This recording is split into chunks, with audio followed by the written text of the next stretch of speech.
The Spanish Announce Table.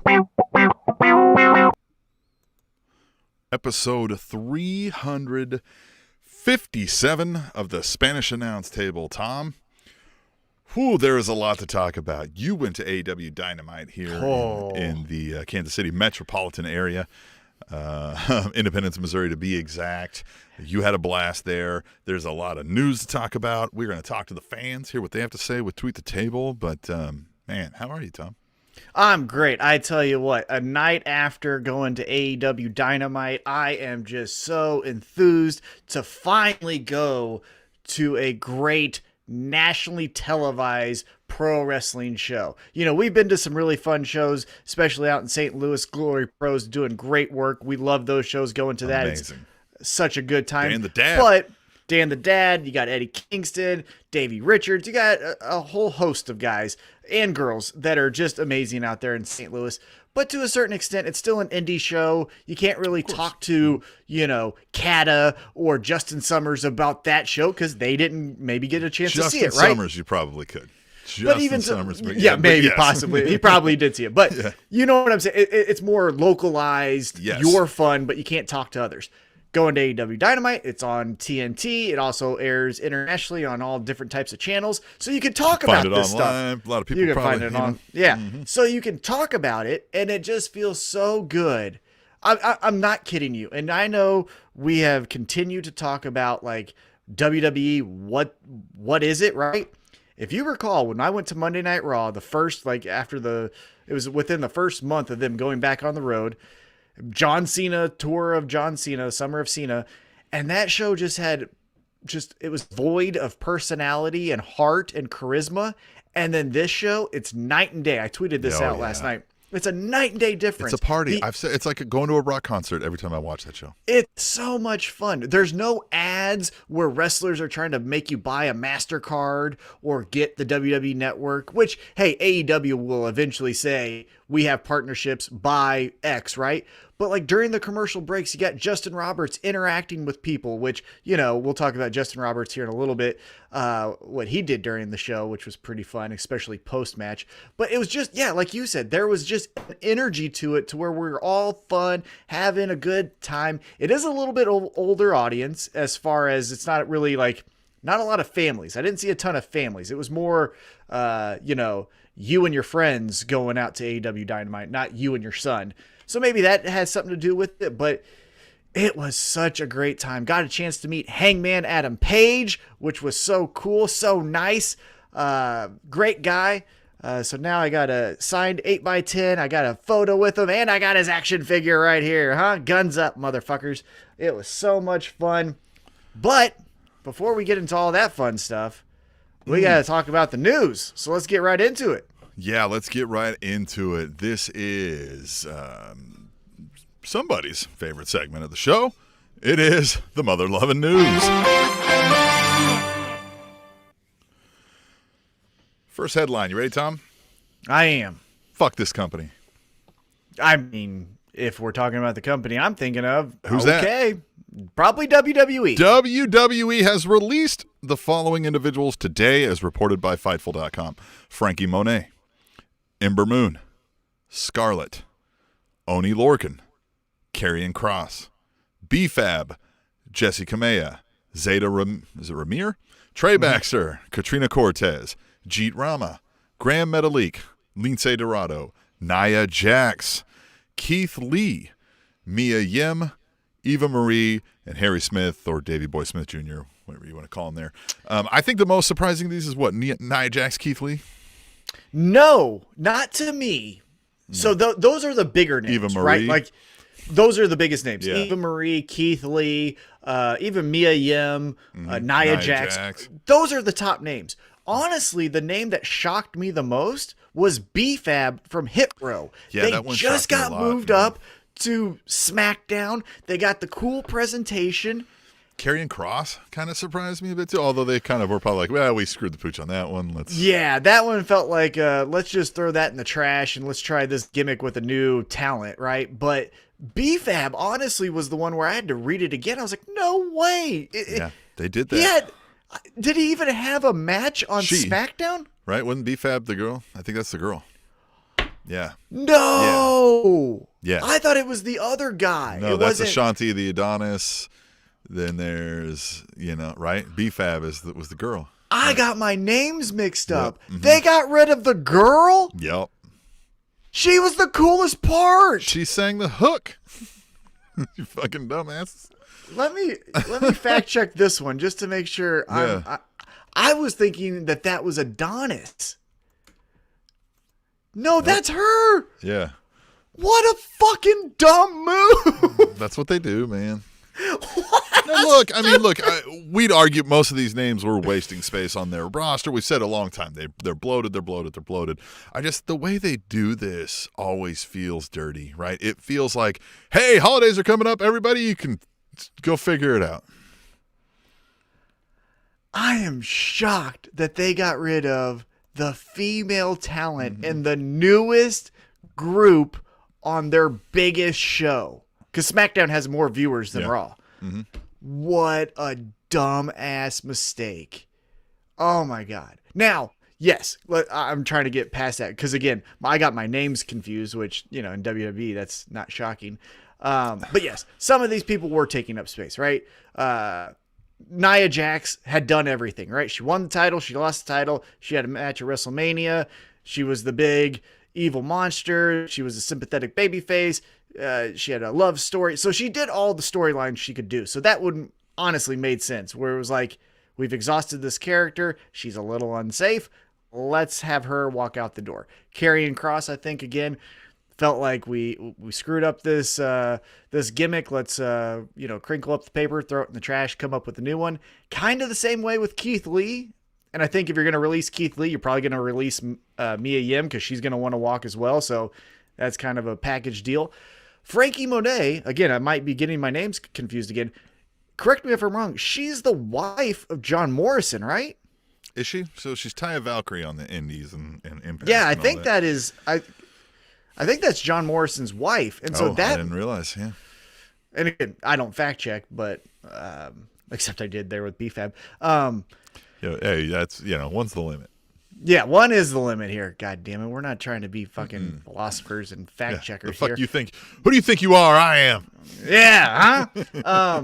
Yeah, but it does feel dirty in the sense that, right before the holidays. However, now this is a accelerated pace of releases that they're doing. Yeah. But one of the things that we talk about is, what are you going to do with Nia Jax, right? What are you going to do with Eva Marie? Like, true, get them off the show. They in the last, year have released a full roster and a half of two smaller companies.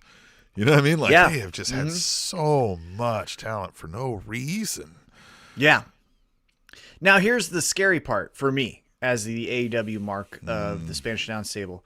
I don't want Keith Lee over in AEW. I don't want Karrion Kross. I don't like, and it's not that I dislike him. Keith Lee's work in Evolve was fantastic. Obviously, I liked his stuff in NXT. I think he's a thumbs up kind of guy. I hope the best for him. I don't want him to take away time from Miro or JD Drake or Eddie Kingston or any of those guys. So all that we say, about that kind of regards, like, hey, they're going to overbloat their roster, TV time, but also because of things like TV time, it's a natural order of capitalist business that at some point they're going to be faced with the reality too that he's got more money than McMahon and could house all that talent. But you're not going to you're going to have diminishing returns, right? Because you're only going to get so much for the TV network, and people are only going to buy so much merch. And so at some point, you're going to be overbloated with wasted talent too, and then you're going to have to be like, "Hey, sorry, your birthday is coming up, but we gotta let you go," right?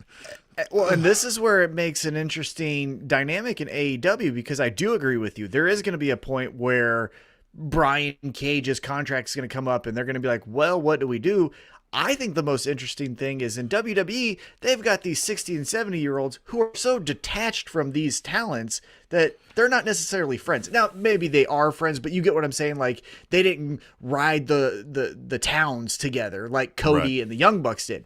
In AEW, the executive vice presidents Kenny Omega, the Young Bucks, and Cody has to go to, let's just say, a Ricky Starks and say, hey, we're going to re-up Miro, and then we're also going to bring in, Bray Wyatt. That means your contract, we either need you to take a pay cut or we're going to have to release you. Can they have those conversations? Is Tony Khan going to have to do that? Because I'll tell you one thing, going back to my time at AEW Dynamite last night, I love Tony Khan's mind for pro wrestling, but that dude is fucking weird. He's weird. He is weird as weird can get. He has weird vibes. Again, like what he's doing with the show. Of a drug. It's not cocaine. There's a spectrum thing there that I think is cocaine in there. Well, maybe, but there's just some other things going on where it's like, you weren't liked in school. You know what it is, Tom? It's like clean enough cocaine that you can't ever get. So maybe you don't have the frame of reference. Yeah, that's probably it. But like, so it's is rich Tony guy cocaine?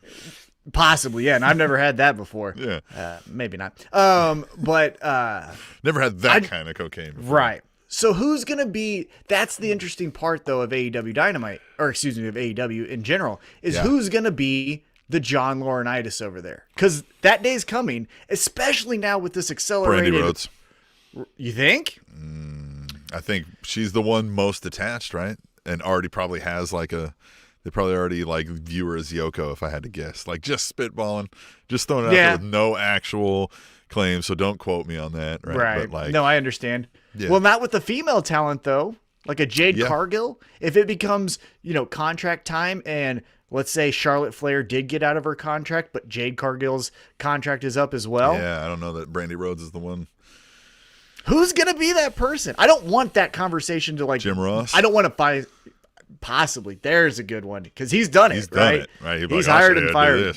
Yeah, ain't no problem, son. Yeah, I love the kid, but he can more on Jim Ross later, right here in the Mother Loving News. Yeah, so these releases makes the wrestling industry as a whole a little bit more fun, but again, from my selfish point of view, I just don't want any of that talent coming to AEW. Here's a hot take: if all of these names disappeared from my TV viewing experience and we never spoke about them on the show, I won't ever feel like I was cheated out of anything. Yeah, there's something there with Keith Lee. And I know that's not to say they couldn't get there. Right. But AEW, if you've noticed their recent signees, besides Andrade, have definitely had one type of ethnicity, you could say. So maybe a Keith Lee would be a good signing to show it's not just white dudes hanging out, Yeah, well, all right. We'll move on to the next story. And no headline on this one. Jon Moxley entered himself into an inpatient alcohol rehab program this week. Tony Khan made the announcement on Twitter that Moxley was entering treatment and that Moxley had given his permission to share this information publicly. There have been no reports on an expected return date for Moxley. And, this news obviously, hit like a brick for a lot of folks. Oh, what a bummer. And, I think fans here in the Kansas City area, there was a little bit more ripple effect than just, he won't be on television. There was a book signing that he was going to be doing. Right by my house. Yeah, there was going to be some other things that he was going to do around town. Obviously, those things got canceled, which they should be. Right? Yeah. I'm not trying to say, no. So our interview got canceled. He was going to come on the show, hang out with us. But but I'm not trying to say no, hold on for one more week because I need you at my show and then you can cancel it. No, I'm not saying that at all. Of course not. I'm just saying there was more things that people look forward to locally because of those things that were radio announced spots, right? All that stuff. And so, it hit a little bit harder, I think, here because of the timing of the news. It's very unfortunate. I also think that was very unfortunate is I saw after Dynamite, I think Roads to the Top aired. And it was the episode where Jon Moxley's like, I'm hungover. I'm going to go puke in the trash can or something. I'm like, that stuff's all playing ahead of time. You know what I mean? They didn't have time. Right, but just not good timing on that one. That's like the Domino's pizza cutter incident. Yeah, exactly. One thing I will say too is a bold move, right? I mean, I think we had all penciled him in to win this Eliminator tournament or be a strong contender to do it. His book tour is coming out, right? And correct me if I'm wrong, first book tour, right? That's a lot of pressure. And just, he's on top of the world right now as far as like a career standpoint. So yeah, it's bold and strong of a decision to do that. And then to also be like, no, go ahead and tell everybody, because like that, it helps to encourage folks to get help also, Yeah, I agree. And yeah, the bold decision, especially because of those things you announced or that you said, a book tour pays well. An author gets paid to do book tours, right? So like there's money left on the table for that. Yeah. And there's money obviously left on the table to do Full Gear in 2 weeks, which I think was going to happen.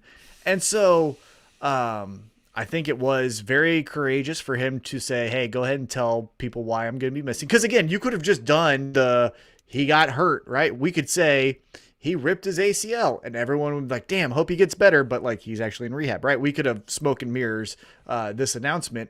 And then I also think, we may get into this in our recap of Dynamite or with the tables.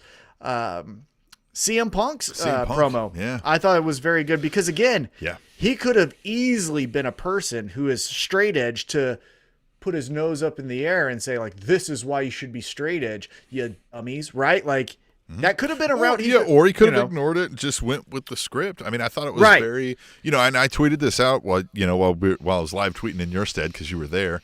I said like, I've never been one to be quick to praise CM Punk, but like this speech was awesome and very cool of him to say. Absolutely. Yeah. I thought he took his role for what he is to AEW right now. He took that role very seriously and he decided to act on, this is something important to do if you need the help. So credit to him. And again, number one credit goes to Jon Moxley and Renee Paquette or Renee Young for making the decision and going through this. Because again, another aspect of this is brand new baby.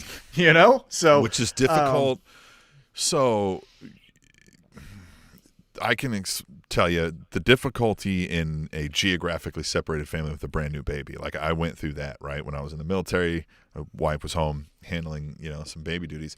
And like, that's difficult. It's so hard. And now to know, like, he's not, like, he's gone, right? Like, he ain't coming home on the weekend, none of that for a while, right? And, obviously all for the better because as hard as that may be, it's also hard to raise a child with an alcoholic. So that's, now he's, again, making great choices for himself, setting great examples for people. I think we would both encourage anybody watching or listening right now to get any help you need, from, Definitely. Whatever, whoever and however you need help, you get it and you get it fast and you get it and you do it right, Definitely. Yeah, definitely. All right. Well, then we'll move on and good luck to Jon Moxley.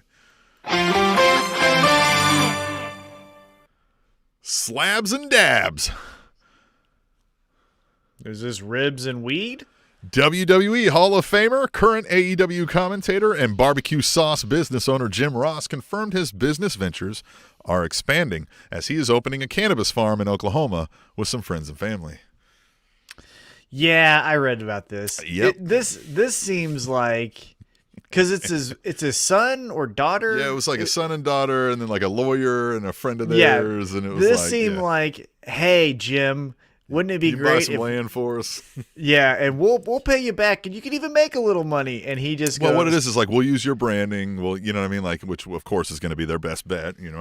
Yeah, they're gonna. I think he said they're gonna call it like Black Hat. I did not realize that. I thought it was legitimately just hey, would you buy this for us? Oh no, we'll I think make you an investor. I think they're gonna make it known that it's like. Well, I don't know that's if they're a little gonna different. plaster his face on it, maybe, but like I would. But I think it's gonna be like Black Hat. Like he said, they're rolling around a name of like Black Hat Cannabis or something like. You know what I mean? Like because he's always wearing that hat. So I think like. They may not lean into it, but I'd plaster his fucking face on every vial of, whatever you're buying, man. Like I'd put him on. Oh, and all the blunt different wraps strains? Yeah. Slobber knocker. You could have a slobber knocker. A slobber knocker. He killed him. Or no, just have a stop a mud hole. Stop a mud hole. Walk it dry. Yeah. You could have both of those together. By God, Bubblicious. I tell you, there's some good marketing in that. Yeah. There is. Yeah. So who knows? We'll see. Maybe we'll have to run down and get some medicine in Oklahoma that's next been,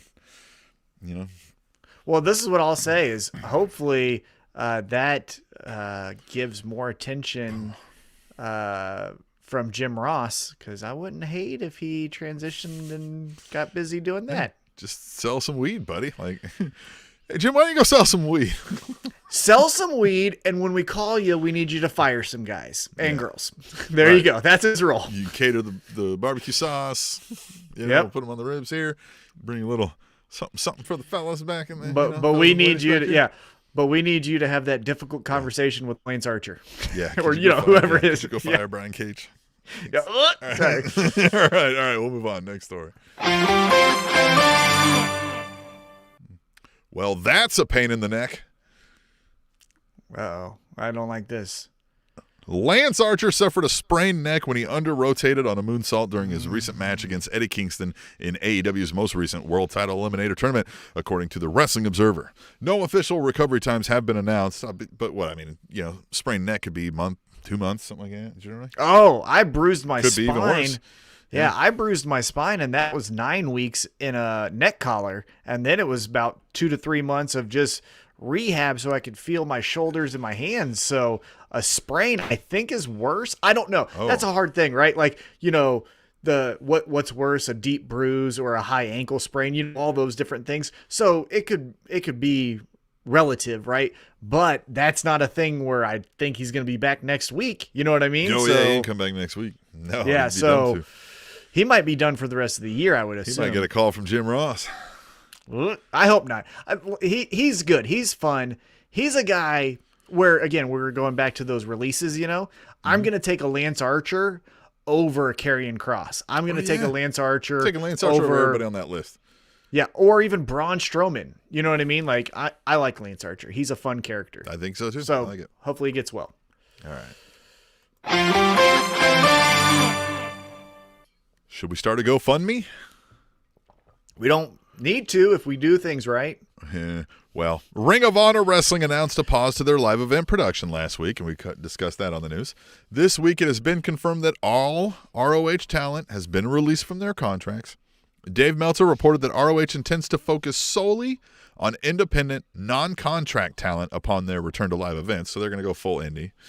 In related news, Ring of Honor's parent company, Sinclair Broadcasting, revealed in their third quarter financial results that they have over $12 million in debt, prompting rumors that ROH might be for sale. Oh, no. Well, so there goes the tape library to the WWE Network, right? Or Tony Khan got that big dick energy and says, fuck you, WWE. I'm going to buy the tape library and I'll make Ring of Honor our NXT. I think I might name this episode Tony Khan Has Big Dick Energy. I mean, he might,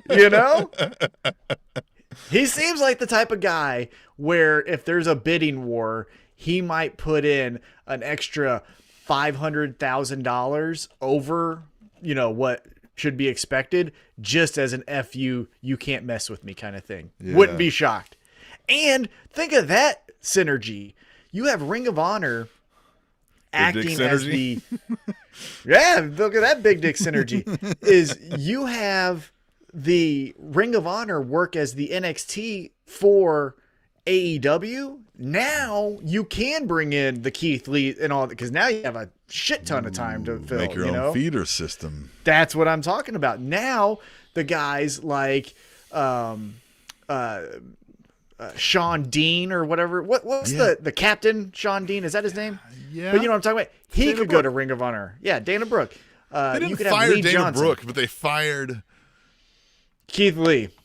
Karrion Yeah. Kross. Not Dana Brooke. B-Fab is so much more charismatic.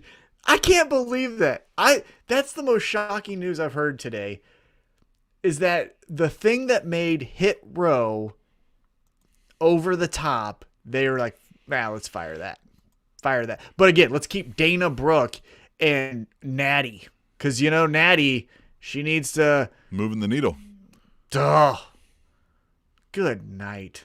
I can't. I'm just... Anyhow, yeah. So, Ring of Honor. Yeah. Well, so who do you got? It's up for sale. Who do you think wins it? Just as a fun... I think I don't know. So it's a hard. I would normally say WWE would buy it for that, extra content for the network, but they don't seem to be caring about that anymore, right? It's on the Peacock. Who gives a shit? They're probably up for sale at some point. McMahon's not going to pass this down to his kids. I'm pretty solid in that thought now. I think he's going to fucking sell this before, you know what I mean? Before he moves on to the other side, whatever you will there. So I could see where Tony Khan's left to maybe buy, or just Sinclair just kind of sells the digital rights off. That's where I think like WWE it's probably another one of these situations where like Tony Khan might be like, I don't know if I'm going to get that, because all the old ROH tape library is going to benefit WWE better than it's going to benefit AEW. No, it's not. Remember that big run of the Bullet Club? That's where now Adam we have Cole, Punk and Daniel Bryan. You got and the Punk, big run. So Ring of Honor could be more AEW guys right now. Could be, yeah. I don't know. This will be interesting to see. And so they've denied, I think, the tape library is up for sale. Everything. But what else would there be? Yeah, and I think that's up to Sinclair. Maybe, I don't know. I don't know what the particulars are of the contract. So I don't know. Interesting. Or maybe we get a new third party. Maybe Sinclair sells to Disney and Disney wants them again. Oh shit! Don't say it. Don't Jeff put that out. Jarrett leading the new Ring of Honor. Tim. Yes, Jeff Jarrett. Karen Angle. Tim, go walk into the ocean. Karen Jarrett, whatever. Fucking, yeah. We didn't need that. We didn't need that, because now it's going to happen. No, because then he hires Jim Cornette. And Conrad Thompson. And Conrad Thompson. Who's their commentating team. Mm-hmm. Cornette and Conrad. Mm-hmm. And then they move him down to Nashville. Oh, no. Ring of Honor. American colors, red, white, and blue. Oh, yeah. Because Ring of Honor. Mm-hmm. Right, they go full Trump. Yep, they find a way to Cornette's not a Trump guy, that's for sure. Well, yeah. They find a way to get Jake Hager to come to Ring of Honor. He's their champion. The all-American Jake Hager. Yep. God, what a line. His head's so big he has to walk into his shirt. Yeah, he said he had to like pull it up from his feet up over. That's a great. Which is funny because Dan Lambert has a big head also. It's so great. Right. Let's move on. Next story.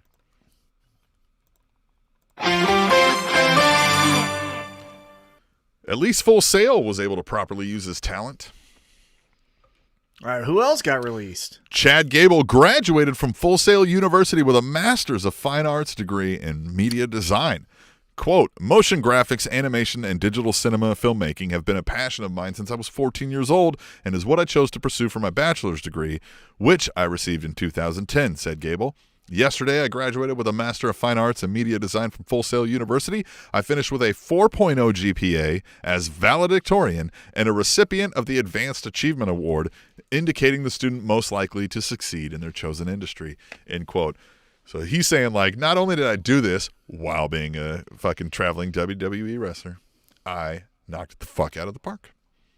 So, two things about that. One, congratulations. That's a hell of an accomplishment in any walk of life, especially being a traveling wrestler.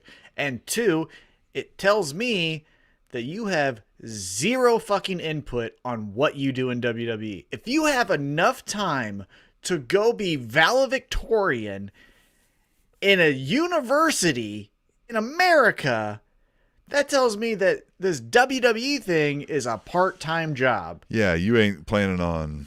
You're just showing up. Unless you're going to work in the office. No, what I'm saying is there's no like collaboration with the Chad Gable character. He's not going to the writers, it seems if he has this much time to do the Full Sail thing. They're probably like, hey, you're doing this tonight. He's like, all right.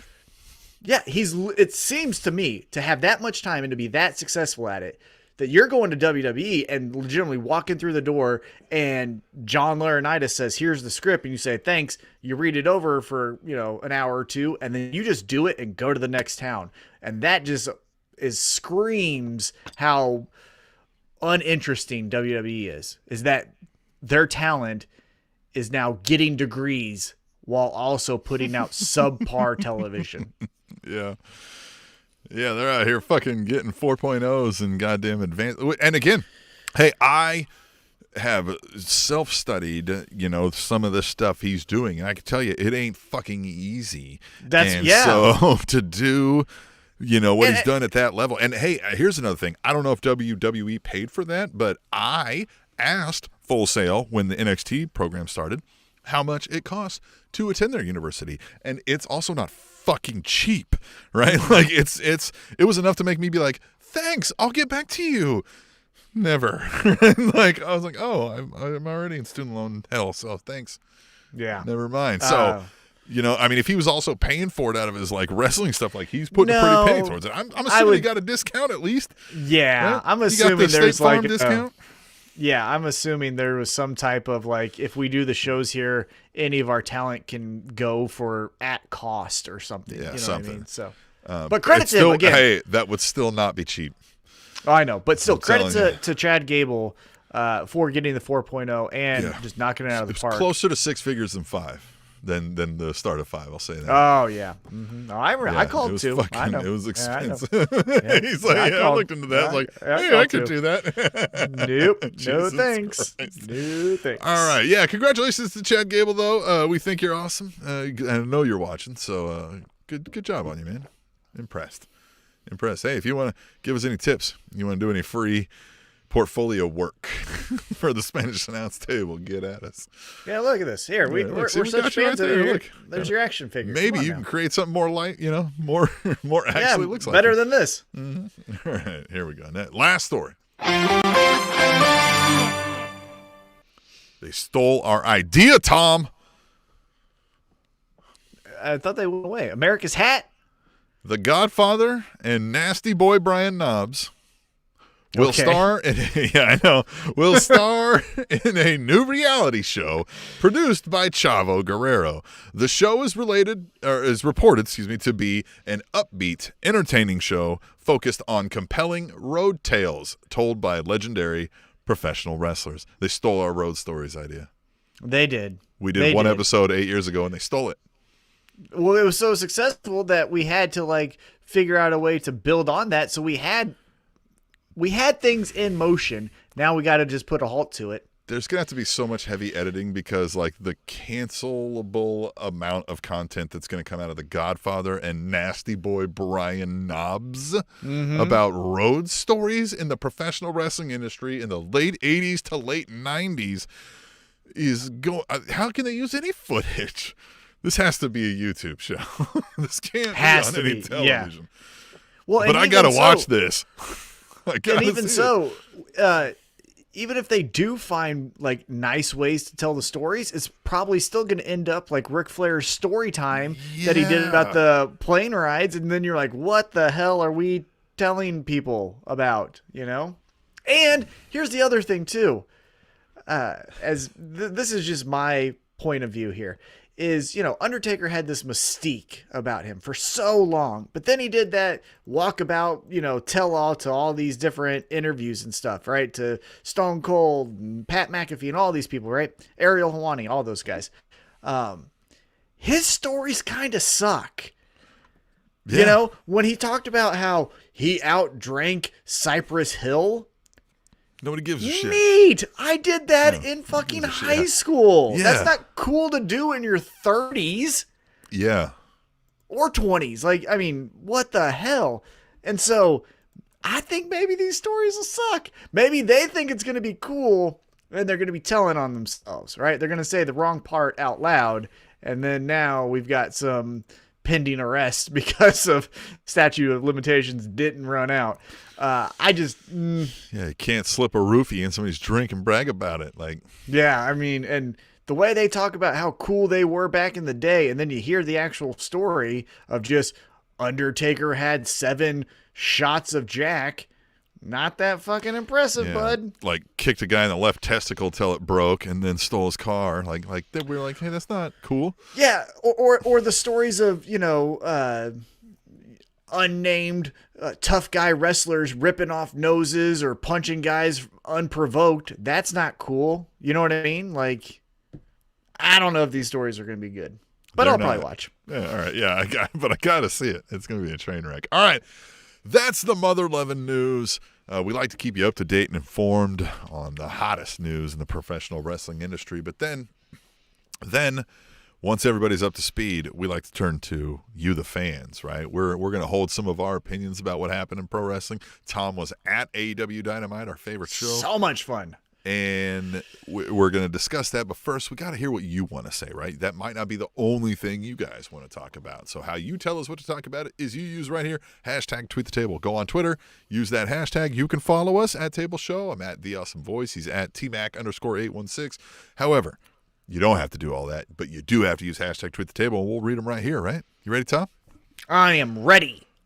At Lady Undertaker says that $1 million fine that Adam Pearce gave Brock would be steep for a regular person, but to Lesnar, it's mere pocket change. Hashtag SmackDown, hashtag tweet the table. And yeah, so, all right. Even if you're a full mark, right? Whatever you want to call it, right? Let's say you're like, I believe this is true.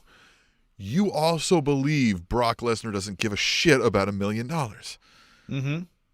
Right? Yeah, so make it, and again, breaking kayfabe, so we kind of know that number is impressive, but again, not astronomical. If you wanted to make that announcement hit home more, add $10 million, right? $10 million fine to an individual is something big. So if it's all, fairy dust and story time, then just make it 10 million. What, are people going to get mad? No. But then you're driving home the point that what Brock Lesnar did was really, really bad. So who decided on $1 million? I guess that's the silliest thing in the world. Just make it $10 million. Make it $10 million. Yeah, that's, I think, the thing that pisses me off the most here is that, like, you have to make it up, right? You're making it up. You're not really doing it. So, like, get a number that, again, yes, it's impressive to someone who makes, $40,000-$30,000 a year, $50,000, even $150,000 a year. If you tell me $1 million, whatever. But, like, I don't believe, even if I'm a kid, that Brock Lesnar wipes his ass with $1 million. Like, why do we? Yeah, he's not getting out of bed for anything less than $1 million. So that you find him that, he'd just be like, okay, well then I guess I'm not showing up for the next SummerSlam. To me, to me, Brock Lesnar's just like, oh, that's all it was? I'm coming to kick your ass again. Hell, write that into the script. Like, I'm coming to your house now. What is that, 5? I'll bring it with me. You know what I mean? I'll pay it forward, bitch. Yeah. All right, whatever. We'll move on. At Devil Vamp says, Tony Schiavone totally said fuck on Dynamite. He admitted it on his podcast, What Happened When, episode 205. I believe you gentlemen owe me an apology. Thank you very much. Hashtag tweet the table. And calm down with what we owe you. Look, the apologies I owe around the world are very numerous. What makes you think you're jumping the line here, pal? Right? You know how many apologies I owe myself? You think I'm going to start with you? Yeah, come on. No. We're not fucking John Moxley, right? Like, we're not seeking help for our problems over here. Yeah. We just push them down here in the sternum. We leave burnt bridges in our wake everywhere we go. Yeah. And I think Schiavone's like, maybe I'll tell him I said fuck because That's it. That's it, 1,000,000%. It's Tony Schiavone says, that would make me seem cool. I said it, guys. Yeah, I said it. Because I listened to that clip, Devil Vamp, and when he was presented with the you said fuck, he goes, well, did I? So if he said it, he's a professional broadcaster for the last 30 years. Not only doing pro wrestling, he also did baseball. So there's a lot of time to fill in baseball broadcasting as well. He knows what's coming out of his mouth. Pun intended, maybe. But he knows what he's saying here. And if he said fuck in the moment, he would have corrected himself. And that he didn't. And then when presented with, did you say it? And he doesn't recall what you're talking about.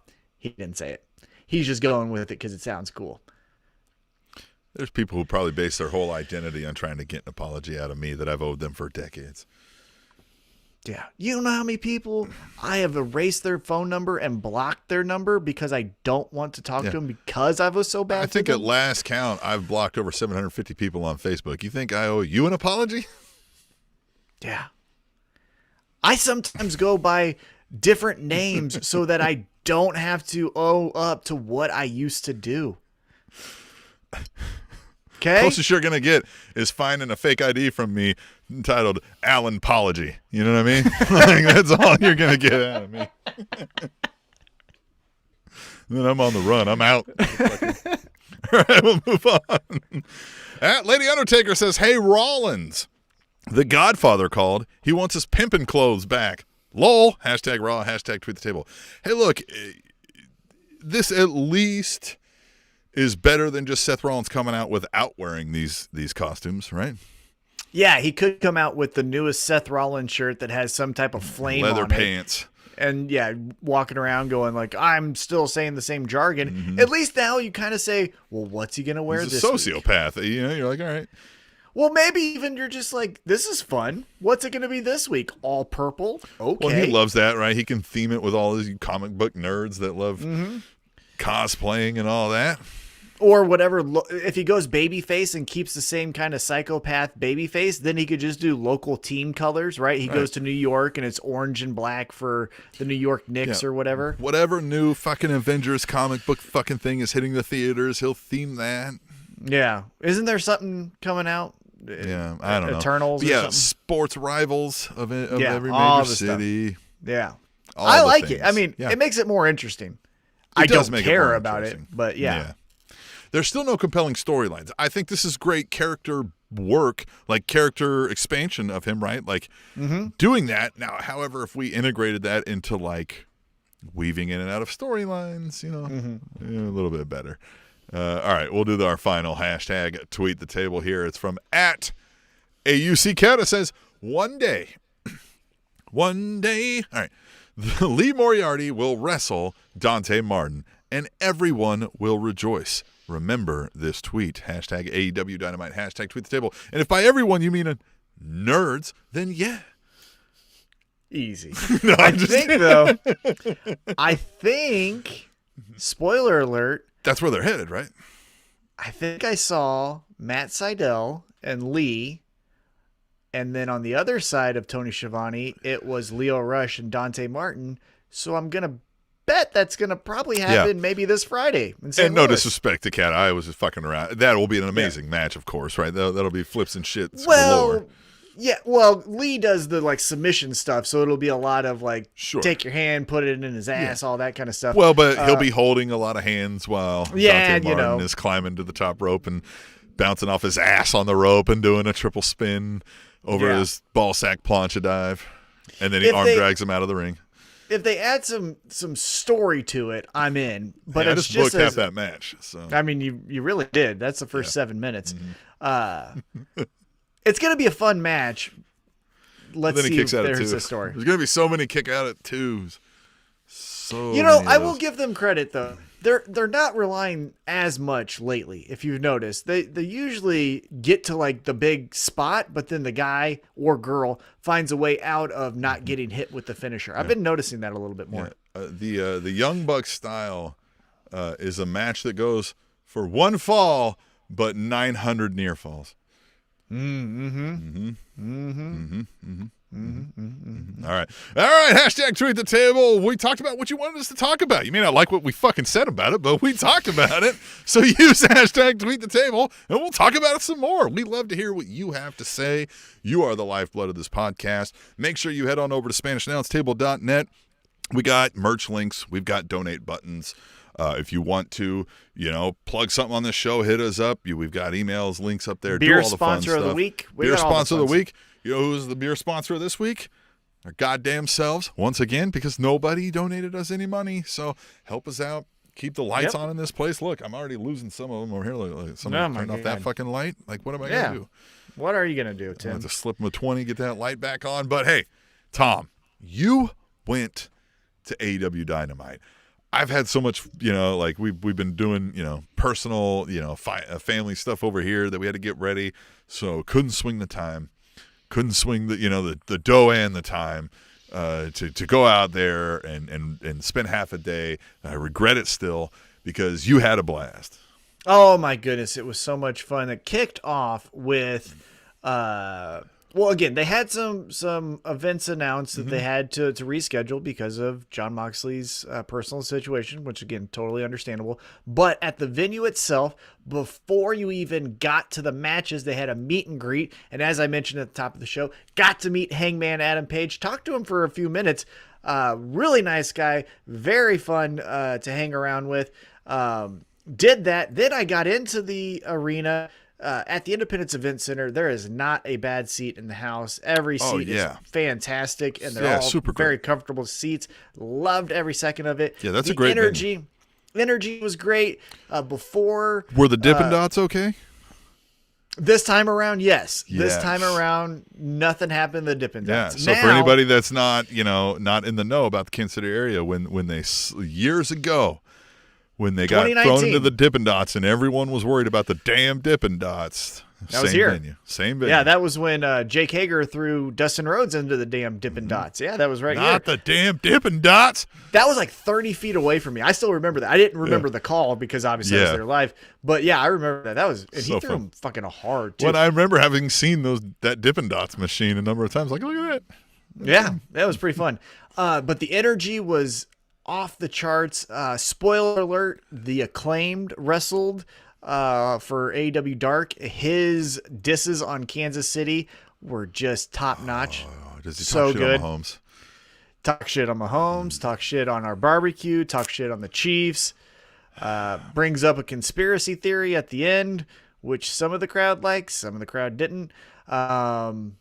It was interesting. It was fun. So watch that on AEW Dark. That was one of the things I wanted to see. There was a handful of things that I wanted to see, and honestly, the Acclaimed and a Max Caster diss on Kansas City was one of those things. So I was very happy with the pre-show. The one thing though that I will say this time around that was a little bit disheartening, but again, I think they had planned for something, then the UFC altered those plans, but typically, when you go to an AEW Dynamite show, you also get Rampage. But they did AEW Dynamite in Kansas City. Friday, they're going to do Rampage. Well, they are going to do Rampage. But then Saturday was going to be Full Gear. But they rescheduled Full Gear because UFC is doing an event at Madison Square Garden where they stacked the card. So to not compete with pay-per-view eyeballs, they moved in an extra week, which again is smart. But for me, that means when CM Punk called out Eddie Kingston, I wasn't going to get it later that night. I have to actually wait and see it with everyone else. Damn it. With all of you heathens. However, I think now, if logic would make sense, that's going to be a live Rampage. Because, typically the knock on Rampage is I'm not going to watch it because Ringside News or WrestleVotes or whatever will tell me the results. So they pushed the pay-per-view back a week. Mm-hmm. So they might do it after next week's Dynamite. Well, no, I'm saying Rampage is going to be on Friday night. Right. Oh, yeah, this Friday night. Yeah, so they're going to have Friday a live night. one, yeah. And it's in St. Louis, right? Because they were going to do it live rolling into the pay-per-view, which makes sense. So they just kept that live show venue. Yeah. But what I'm saying is maybe we'll get a little bit of a bump in ratings for Rampage because, the live aspect. Because one thing that I will say about taped shows is when the Ringside News or whoever the fuck's Sean Ross Sapps of the world says who's gonna win, it kind of takes you out of it. Is that what it is? Okay, so that's what I've always wondered is like, I don't care when I'm turning on the thing that like. It's live or it's taped. There's that. If I know what the results are, I guess. So you just think that many people know the results, so they just don't tune in? Oh yeah. Look, when I was at the show last night, there were so many conversations of backstage news. You know what I mean? Like more people were talking about. You know what would fix this? You know what would fix that problem for you? Right? Oh yes, I do. But go ahead. What do you think? All right. So if your results are released because. People were at the event, so they'd be like, wrestler A defeated wrestler B, and everybody goes, why am I going to watch that? Great.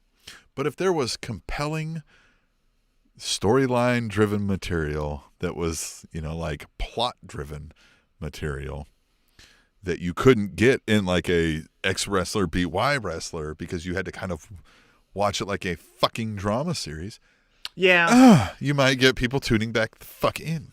Yeah, and I agree with you, but if you look at things like Dark and Elevation, and then, you know, some of the lesser things on Rampage, I just don't know if they can write that many stories. You know what I mean? So they're not. Well, if they hired Tim and Tom, they could. Oh well, I mean, come on now. I can write any story you want this side of the Mississippi. Come on.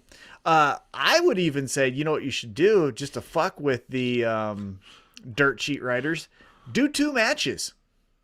Do 2 matches. Have it be the Acclaimed versus 2.0, and have the Acclaimed win the first fall, and then have 2.0 win the second fall, and you don't know what fucking match we're going to air. Do that. I like that. Huh? Here we go. I was looking at the Twitter here, seeing if anybody's responded to us, and Scarlett tweeted from the WWE, you know, former WWE superstar Scarlett, said, "Time to fulfill my wrestling dream of having a hardcore bra and panties match." God bless you, Scarlett. Oh, yeah. Good luck. But so, yeah, anyhow, AEW Dynamite. So much fun. Kicked off. Let's just go through it here because we didn't get too many tweet tables, so let's just go with it. Kicked off with Kenny Omega versus Alan 5 Angels. Here's my quick question for you before we get into the match. I get that 5 got his mask taken off, but now he's like doing my mask is off or my mask is on, but it's off. What is that? I don't know. And I still don't like you're either a name or you're a number. Mm-hmm. You're not both, right? Yeah. I don't need Preston Vance number 10, and I don't need Alan 5 Angels.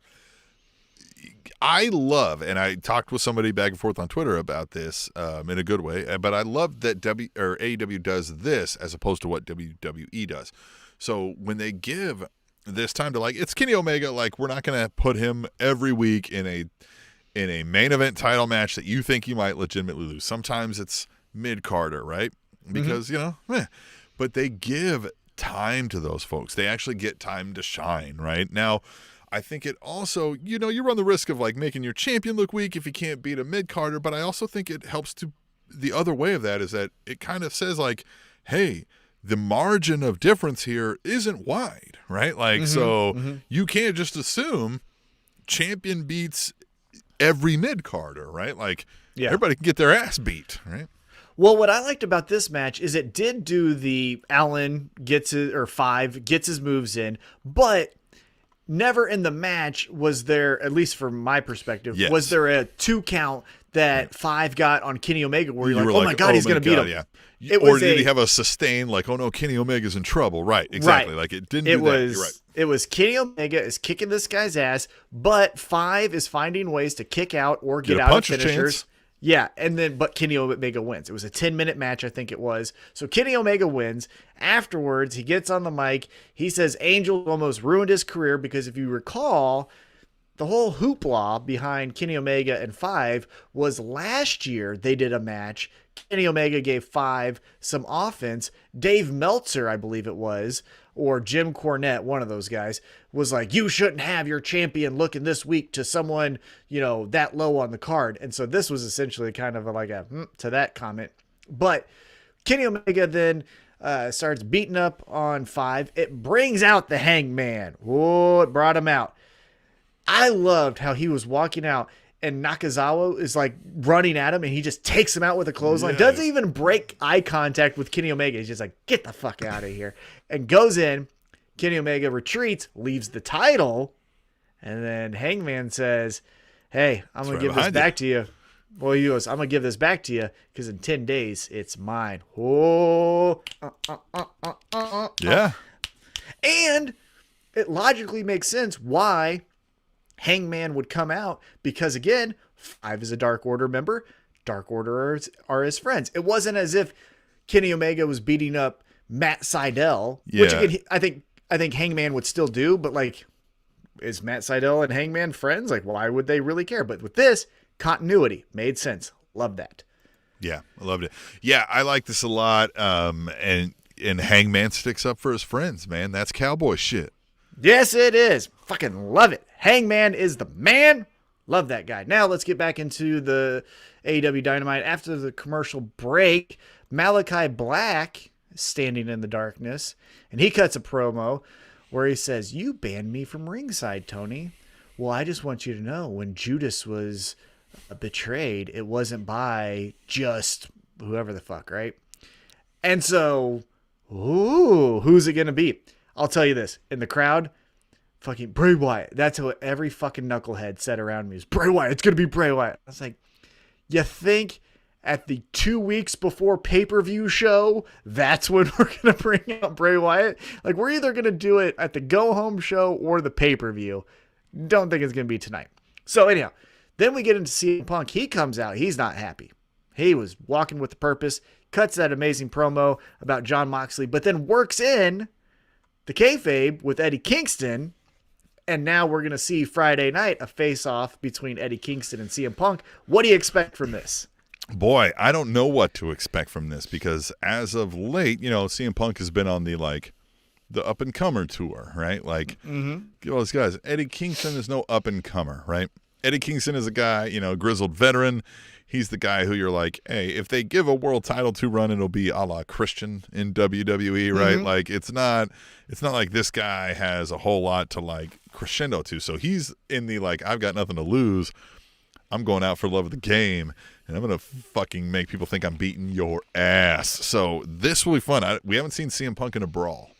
We also really haven't seen CM Punk in a verbal sparring match because Eddie Kingston's going to come at his ass. It's not going to be where Taz just says don't say my name. Don't say my name. It's not going to be Darby Allin, which again, all credit to Darby Allin, but he's not a promo guy. And then the rest of CM Punk's opponents aren't promo guys either. Eddie Kingston's a promo guy. We're going to get story out of this. We're going to get some tidbit of information at Chikara where Punk slighted Eddie Kingston that we're not aware of, or some type of thing. Yeah, some type of thing where I drove to your wrestling school and you turned me away. I've always held that against you. Something like that, And now this feels like the first proper feud for CM Punk, and I'm pumped. Me too. Another thing, though, that I think AEW fucked up on is we went to St. Louis and we saw Eddie Kingston. And Eddie Kingston is loved in St. Louis. And you know who St. Louis hates? People from Chicago. Mm-hmm.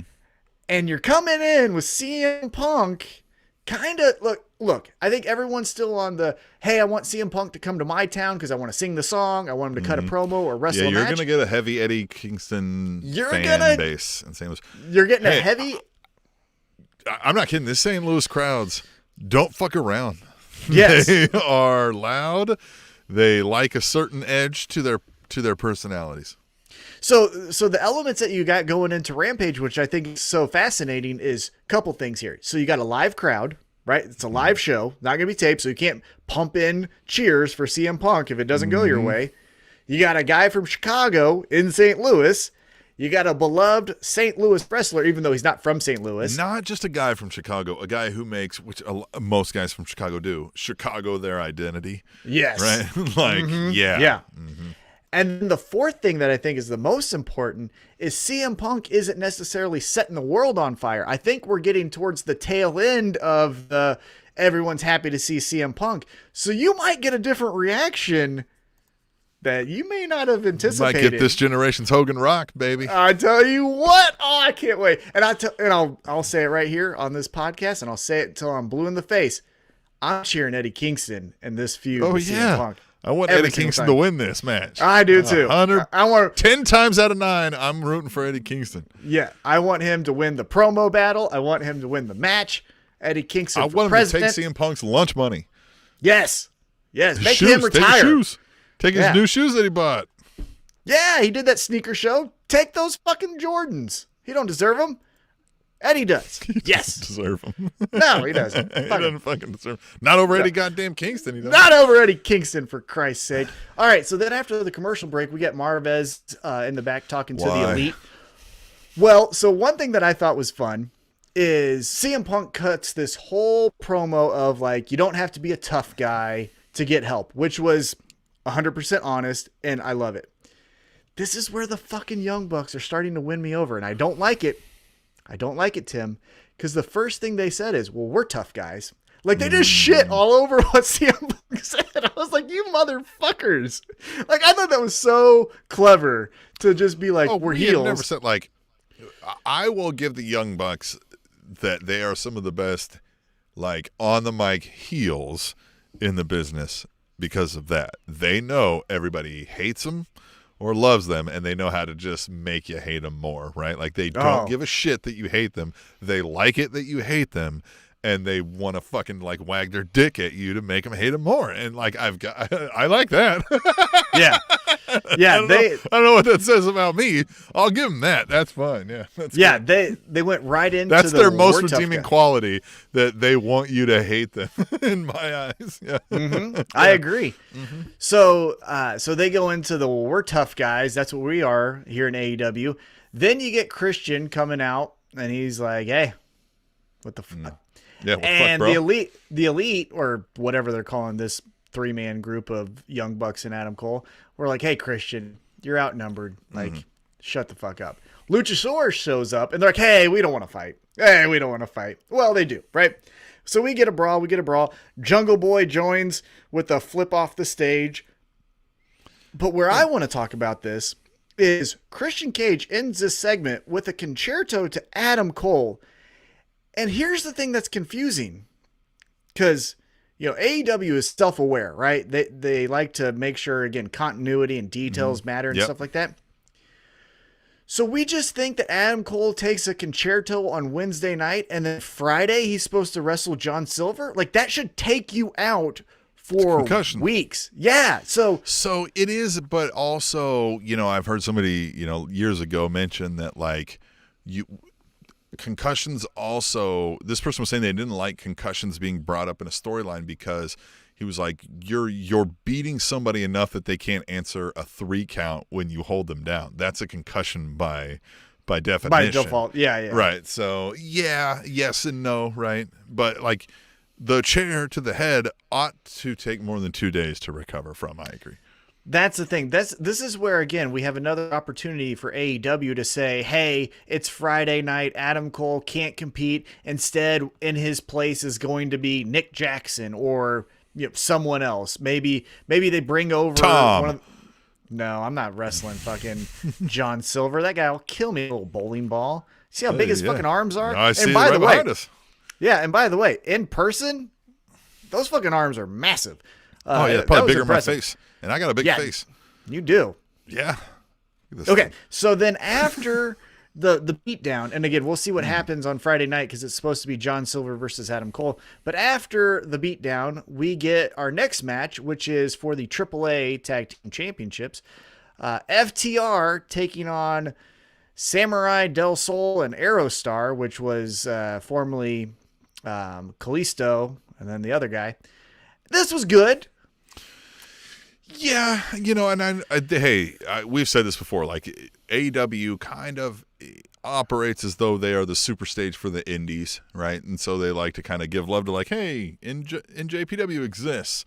Look at the stuff they can give you. Hey, AAA exists. Look at the stuff they can give you. And that's cool. And it's building this cred that FTR is just international heels, right? International shitbags, right? Like, when nobody likes these guys, right? Worldwide. So I didn't mind it, but I also am not like tuning in on the edge of my seat for it. Well, I just felt it was a little odd because Kalisto was one of those WWE releases that casual, you know, hardcore fans, whatever that really means, but people in the wrestling world know who Kalisto is, and here he is just walking out, right? Yeah, he even did the... Yeah, he did it, and we all did it with him. And so it just felt like, okay, and then they just lose clean. Now, again, not clean, but they lost 1, 2, 3. It was a definitive victory for FTR. And so I just kind of felt like, well, that was underwhelming. Again, fun match. I like that FTR is still going into the, like, Lucha Libre sucks. We're going to show you that it sucks because we're going to beat you with American wrestling. But I just felt like the match was a little out of place for me. But that's just me. Yeah, I felt that too. So then after that, we get a commercial break, and then we get the Inner Circle. And the Inner Circle is going to announce who they want to wrestle at Full Gear. And American Top Team comes out with Dan Lambert, Andre Arlovsky, Junior Dos Santos, Paige Van Zant, 2 Bellator guys, Miss Van Zant or Mr. Van Zant, all of those people. This was fine, but what did you think from a TV perspective? It feels like we've stretched this one a little too far, right? We've stretched the Inner Circle way too far, and especially American Top Team and Dan Lambert has been great. I call Dan Lambert the greatest heel in the business at the moment, at least on the microphone, right? And, but now those two feeding into each other is just a kind of sophomoric, like let's get this over with already, right? Like, I mean, they did the obvious setup joke with Paige Van Zant. That's kind of like, come on, guys. I think she put her foot in her mouth. I don't know that she was. Oh, you don't think that was intended? I felt like that was written from the jump. No, she's stupid. She is not bright. Yeah, that was easily that. I mean, it could have been written, but my money's on she. I'll have to go back and watch Lambert to see if he's trying to contain laughter or not. Yeah. So we get Dan Lambert. So we get Men of the Year, Junior Dos Santos, Andre that's Arlovsky, a surprise, and Dan Lambert versus the Inner Circle. Yeah. I hope, though, this means this is the end of it, right? Like, for as much as Dan Lambert's fun, and he was fun when we were chanting fat face dipshit, and he was saying, my face isn't even that fat. Like, I like that. That was fun. But I'm hoping that this means we're done. Well, I think we're going to be done with Inner Circle for a while, or at least, Chris Jericho's gone. I wouldn't mind seeing Inner Circle work together with Jericho just off doing his thing, right? Maybe he's got Dance with the Stars again, or he's got thing, but they still, like, Sammy Guevara still got, LAX's back when they need a helping hand and that kind of shit, Well, I'll tell you this, at least being there live, if they do decide to do that, someone needs to step up their promo skills, because Jake Hager doing the Popeye fucking noise, bad. He's so whatever bad. That was, that made me physically feel awkward when he did that. I was like, but what that kind of thing. So, like, Sammy Guevara's in deep. He's got a couple heels like about to take that title from him, and then Jake Hager comes out. Doesn't have to say anything, right? He just gives people the "How's your father?" real quick, and then thumbs up from the stage as Guevara's, posing. Right. With now, the if we title. want to do that, but just if the Inner Circle is going to stay without Jericho, don't no have them promos. talk. I just mean, like, we still recognize they're a thing. We still recognize they're buddies. They got each other's back. They're just not riding towns together, right? Now, with American Top Team, I don't mind if we lose all your Junior Dos Santoses, your American Top Team guys, but I don't mind if Dan Lambert hangs around as a manager for Men of the Year when needed, right? He gives them a different feel, though.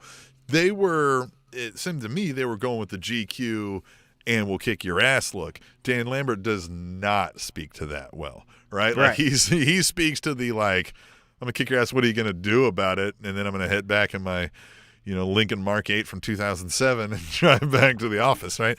You know what I mean? So I don't know if that necessarily fits. And those two guys don't necessarily need a stick man either. So it wouldn't hurt me too bad to see Dan Lambert gone, but Dan Lambert is fun. But I'm sure the stick runs old pretty quick. Yeah, I'm hoping that Men of the Year go out on their own. I'm honestly hoping that Men of the Year also go away. I like Ethan Page by himself. I like Scorpio Sky by himself. Yeah. Again, we need to push some diversity, so putting Scorpio Sky in the TNT picture wouldn't hurt. Ethan Page going up against some of the top name guys. Again, have Ethan Page and Bryan Danielson interact. That would be entertaining to me, right? Those are two big personalities that could have a fun match and a fun story. So that's what I'm hoping for. But as we get back to the show, next up we had the TBS Championship match. Oh, wait a minute. I'm so sorry. I guess I did not see this on the show. Maybe they didn't air this. But then before we get to the match, Tony Schiavone is backstage with Seidel, Rush, Martin, and Lee. And that's when Seidel congratulates Martin. Okay, so I guess I saw that, but I didn't get. I guess I saw that. Anyhow, I don't remember that well. Maybe you saw it on the screen, but didn't hear it. I don't know. Who knows? Something. Do they do? So anyhow, do they do that where you have to like watch what's going on in the backstage at AEW? Yeah. So when they just don't show the crowd watching it on the screen, like which is great because I hate that. That is the fucking most insulting thing in television. Hey, do you want to see people having the same reactions as you? Here they are, fucking idiots. Anyhow,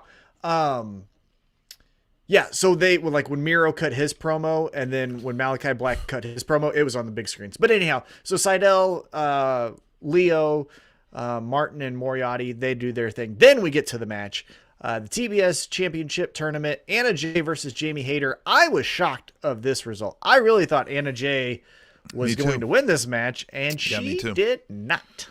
She did not. And Jamie Hayter, man, is a hard hitter. Jeez, she don't come light. Yeah, and she seems like she knows what she's doing too, right? It's not one of those like I'm just a brute Nia Jax kind of. Right. I'm actually just get in there, hard. Get out of my way. Right. It's I look like I'm hitting you hard. Maybe I am, but I'm also keeping you safe, like breaking kayfabe. It looks like it's a good stiff style from Jamie Hayter. I just don't. I really thought Anna Jay was the one we're going to be pushing here. Lovable again, character, right. Mm-hmm. Well, and she also just got a match against Britt Baker where she got, Britt Baker to go to her limit, but then finally she overcame all the odds. Britt Baker had all the people in her corner, and that's what beat Anna Jay. But then Anna Jay just loses, again, because of them. But it just, I don't know. I really thought Anna Jay was going to win it, but she doesn't. I don't know if they're moving on. Maybe whoever Hayter takes on next is involved in the Britt Baker storyline they're going to pick next or something. So I think who Jamie Hayter takes on next in the tournament, without looking, because again, we don't fact check, is post-match, Jamie Hayter, Rebel, and Britt Baker are beating up Anna Jay. That brings out Tay Conti. Again, Tay Conti is taking on Britt Baker at Full Gear. But then Thunder Rosa comes down to then beat up Jamie Hayter. So I think it's Jamie Hayter and Thunder Rosa. By the way, went to some local Kansas City, Kansas taco shop here in town for her. She's got a new YouTube series where she's going around eating tacos, and you can watch her eat tacos for 5 minutes, she says. And she brought goddamn Dark Order Evil Uno to come along, eat some tacos and stuff. And Kansas City, Kansas has been called like the taco capital of America. I don't know if you know that. Really? I did not know that. Like the street taco capital, like it's great. Like real taco. Yeah. Do you remember the restaurant? I don't, but you can find it if you pull her up on Twitter and stuff like that. I have not watched the thing yet. I just saw it on there, and I was like, oh, man, I didn't realize, I didn't put two and two together. I knew she was doing that series, and I didn't even think about, like, oh, well, shit, the Kansas side is, like, there's a huge Hispanic population down there in KCK, and they've got a huge taco culture down there. Yeah. And so word is she had been battling a concussion lately. I didn't put that in the news, but that's why we haven't seen her wrestling for a couple of weeks. Now, one of those GCW matches probably going a little bit too hard. Probably. And this is, again, where that talent sharing might bite you in the ass, is because, hey, it's great to see Thunder Rosa and GCW, but if you got something planned on your Wednesday show and Saturday she gets a concussion, the fuck you gonna do? So I'm just saying it might bite you in the ass here or there. But regardless, so Jamie Hayter wins. We get Thunder Rosa, Tay Conti, Anna Jay chasing off Britt Baker and the DMD crew. Some of my favorite part of this though was, so Jamie Hayter wins, and she rolls off of Anna Jay, and she kind of looks back over her shoulder, and the camera's zooming in, and it was clear like she didn't expect the camera to be zooming in, so she's like, and she just smiles, and then she like flicks her hair, and she's like, just kind of like does some with her hands, and she gets up and she like flexes and she kisses her bicep, and then she's like fucking like, like it was one of the fun. She's like, get the goddamn camera off me. That's great. It was fun. Yeah, it was fun to watch. All right, so now let's get back to what happens on the show. We get the MJF Darby Allin segment, and this was fun live. This was fun. I thought he would go harder in on the city, if I'm being honest. Well, so my brother-in-law I went to the show with, and he only knows wrestling through me, and so leading into MJF walking down the ramp, I was like, this guy is fucking brutal. As people who listen to this podcast know, my wife, who was reading, stopped reading because she overheard what MJF said and verbally said, Jesus Christ, in disgust. That's the kind of MJF promo I was expecting. This was a good promo, but this was more... It was more focused. It was very focused on Darby. This was more Darby, and me and you were going to get serious here for a second, which is great, but I was hoping for the Kansas City. He went with like, hey, we're the shit here. It's coming to a head, and I just think you're gimmicks, and I'm going to fucking show it to everybody. You know what I mean? Like, That was kind of the thing. And I liked how MJF transitioned this feud not into like this blood feud over the promos that MJF is saying. Now it comes into, I'm a better wrestler. Like, forget all the other stuff. Me and you, man to man, I'm better than you. And you know it. But like, I like that angle. So this is what makes me pretty sure that you were right and Darby wins this. Mm-hmm. Yeah. If they didn't go this angle, I still would have been thinking MJF. But now that it's like Darby's got to prove his wrestling prowess, he has to go over in this. Yeah. This was cool. Unless they don't. Unless that's his thing. Who knows? I'm excited. We got picks here in a couple weeks. But this was very exciting to be live in person because Darby Allin was legitimately 100 feet away from me to my left. And then they fought just like directly down below me. I was looking close at enough them. to smell him. I really thought I could. I could have smacked the paint off his face if I wanted to. Well, no, it was on the other side of his face, but I could have if I wanted to. But this was fun. A lot of action. Yeah, I got a long reach.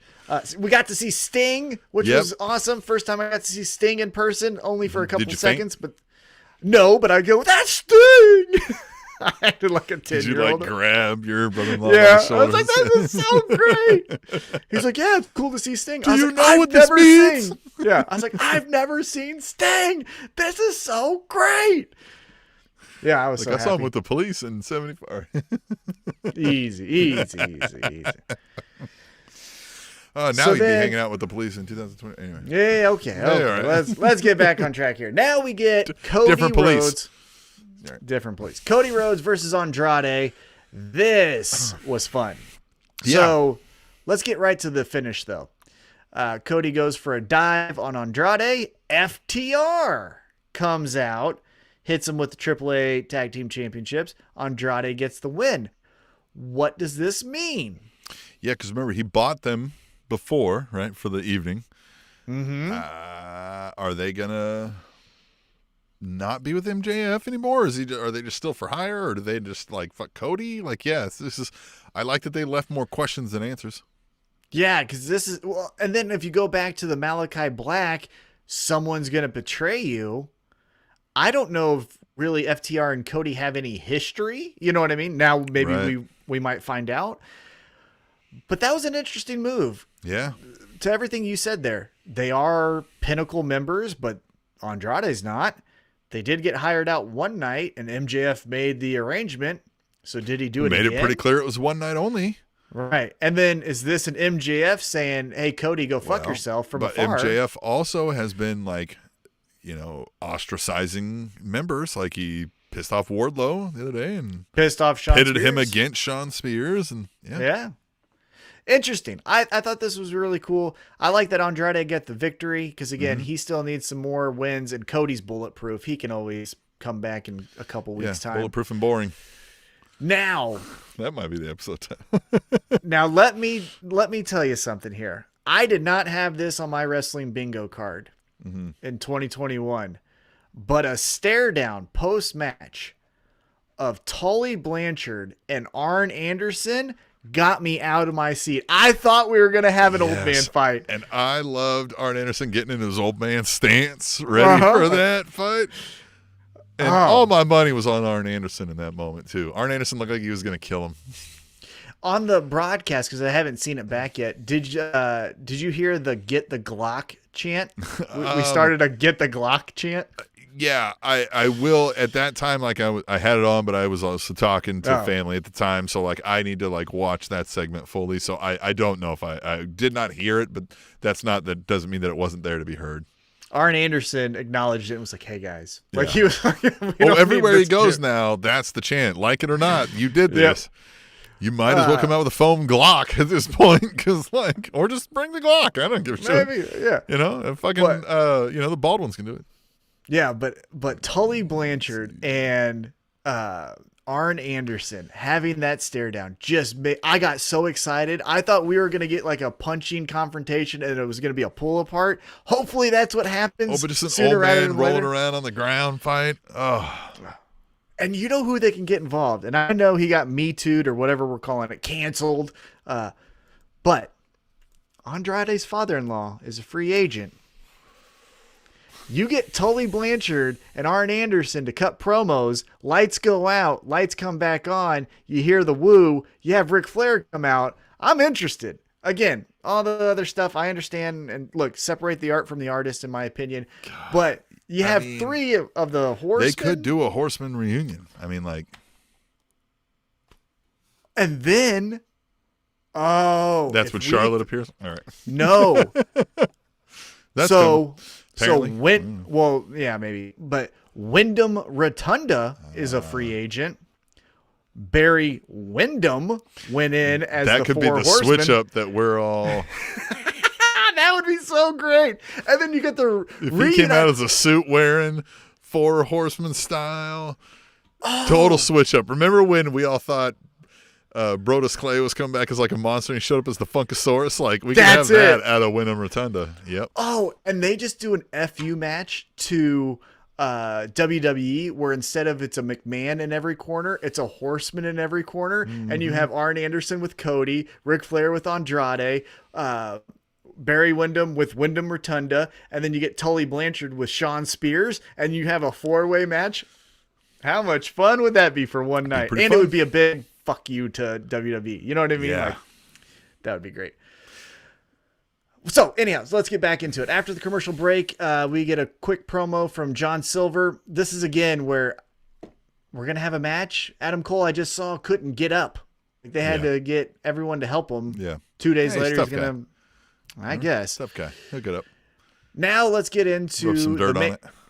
I mean, that's what he's going to have to do. There, some explanation's going to be having to give for Rampage, because I just don't understand how they're going to do that. So we'll see. But let's get into the main event for the AEW World Championship Eliminator Tournament match.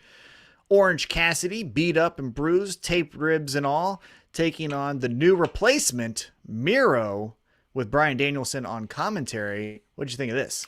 I like this. I mean, this is an easy way to work the Miro style of match where we've talked about, right? Where somebody gets, a spot where they knock Miro back a little bit and he's shaking and you get a move in or two, and then you meet, some body part that's 3 times the size of the body part that it met you on, and you're just staring up at the lights, right? Yeah. And Miro's howling at the fucking heavens. And another guy similar to Cody, where I think he's bulletproof, Orange Cassidy. He could lose the next 7 matches in a row. You have him win 3 in a row, and now he's right back into being, title picture. So because the shtick is the same, and so like it would stand to like you're going to lose a lot of matches, but you're going to win some based on just your style. If he tries, because remember. Right. He's gonna try. Remember that going into the Pac match at Revolution? Yeah, he's gonna try. Yeah. So we could easily do that. But so Miro wins. Bryan Danielson comes to the ring. Fucking love AEW. God, it's the best. Yeah. And side note, post match when they went off air, Tony Khan came to the ring to thank the fans, and Orange Cassidy was still selling, that he lost the match.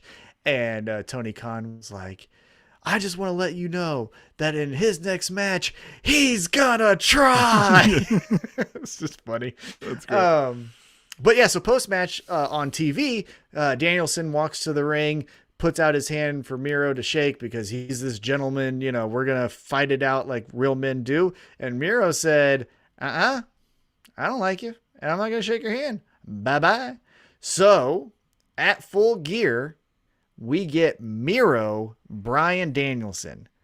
This is a WWE match from 2018 with a completely new twist and fun story. I'm into this. Yeah, and I think Bryan Danielson will win. Obviously, we're going to make picks, when we get the chance. But I think Bryan Danielson wins because you have this storyline already going with Miro questioning God and why he's forsaken him. So he can lose several and still be okay, right? It helps.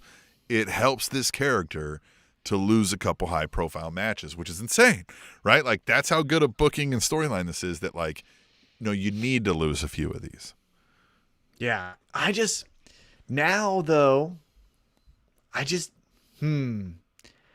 need to know the details, and again, I'm not fact-checking here.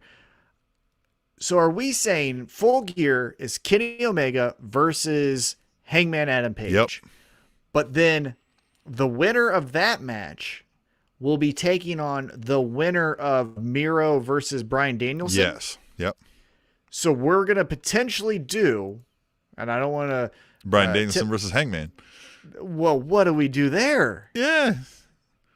Bryan Danielson right now is not necessarily doing face things. People like him, but he's not saying like, I love everybody. I'm here for you. He's like, no, I'm going to choke this motherfucker out. Well, yeah, but he's taking on the elite. Yeah. He's getting but handshakes. I don't think they've ever shied away from the idea of like face versus face and like dream match and that kind of thing. So I don't think that'll be a problem for their booking storyline wise, because like this just doesn't have to be a long drawn out one. Hangman beats Bryan Danielson. Or does he? Ooh. Because then he loses confidence right again. Away. Yeah. Loses it right away, and then that becomes the running gag. Like, yeah, you won it, but you couldn't even beat the first guy. You're a loser. Yeah, you never defended it. You never defended the championship. Yeah, you never successfully defended the championship. You just beat Kenny Omega on an off night.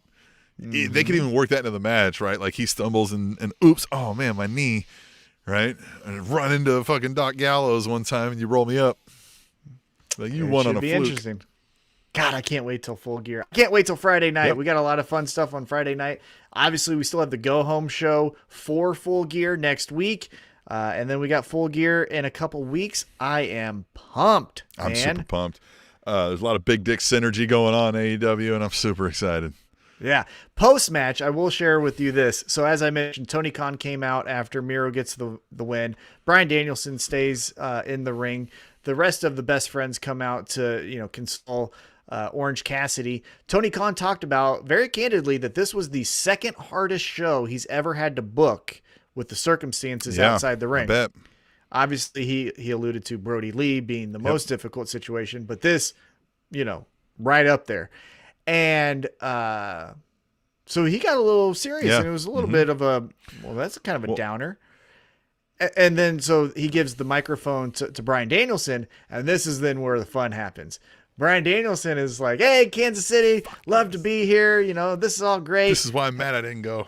God. Yeah, he's like, this is all great. Hey, but, that guy over there, Justin Roberts, he does his job really well. Get in here, Justin Roberts. I was begging for this. I wanted this so bad. And Justin Roberts, credit to him, he sold this like, no, I don't want to do this. And so he apprehensively, is playing this little cat and mouse game of trying to even just get into the ring. Tony Khan, to his credit, plays into this where he just goes, I'm not going to be involved. And he just turns his back, covers his eyes, and is like, I don't even want to know what happens here. And then we get just the toying around of Bryan Danielson with just bullying Justin him a little, Roberts. right? Like just friendly. Yeah, right. And he's putting big brother in him. Yeah, kind of putting a tie around his neck a little bit. Talked about how he got fired the last time these two guys were in the ring. And then he got him down to his knees. And then he was going to, do the choke again. And as soon as you think like, oh shit, is he really going to do it? He goes, Justin Roberts is a great ring announcer. And all that. But then he goes, so we all cheer, yay, and all that. But he grabbed the microphone one last time. He goes, but if you ever call me Daniel Bryan, I will choke your ass out. That was pretty funny. And that was a night. So, yeah, it was a really good time. As always, I will sing the praises of AEW while it's doing this kind of business. And if you get a chance, if it comes to your hometown or even the vicinity where you can drive there, definitely do it. It is so much fun. It flew by. It was so much fun. My brother-in-law, who is, again, the litmus test for the casual wrestling fan, was like, this is the best show I've been to. He's been to Raw. He's been to SmackDown. Never been to an AEW show. Loved it. He actually said it was really cool of him because he didn't want to be like, I'm interested, but he said, hey, so like that Full Gear, if you wanted to come over, like you could watch it over here. If you want to be friends. Well, no, it was just like I want to watch it. Like, I'm not going to watch it by myself. Right. And so it was really cool. He was interested in it. He's not hosting the fucking podcast, right? Right. Exactly. Better fucking promise. Tom. All right. All right. As Tom will sing the praises always of AEW Dynamite, I will sing the praises always of the Table Nation out there. The hashtag Tweet the Table Nation, if you will. Use that hashtag Tweet the Table. Talk to us. We'll talk about what you want to talk about. You can email us, tableshow@gmail.com, and go to SpanishAnnounceTable.net for all the other links. But we're going to get the fuck out of here for now, right?